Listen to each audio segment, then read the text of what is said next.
स्मशानभूमी म्हणजे अंत्य यात्रेनंतरचा शेवटचा थांबा. आत्म्याला शांती मिळावी म्हणून इथं धार्मिक विधी पार पाडले जातात. पण मुरगुडमधील शिंदेवाडी येथे स्मशानभूमीकडे जाणारा मार्गच आता घाणीच्या साम्राज्यात बदलला आहे. औषधांच्या बाटल्या, प्लास्टिक, पत्रावळ्या आणि कुजलेल्या कचऱ्यामुळे संपूर्ण परिसर अस्वच्छ झाला असून नागरिक व सामाजिक संस्थांकडून ग्रामपंचायतीकडे तातडीनं स्वच्छतेची मागणी करण्यात येत आहे.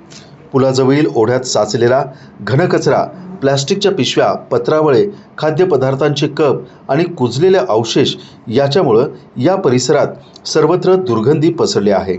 तर दूषित पाणी ओढ्याद्वारे नदीत मिसळत असल्यामुळं आसपासच्या गावांमध्ये रोगराईचा धोका वाढला आहे. ग्रामपंचायतीनं तातडीनं स्वच्छता मोहीम राबवावी अशी मागणी सामाजिक संस्थांकडून आणि ग्रामस्थांकडून होत आहे. TV नेक्स्ट मराठीसाठी मुरगुडहून सर्जेराव भाट.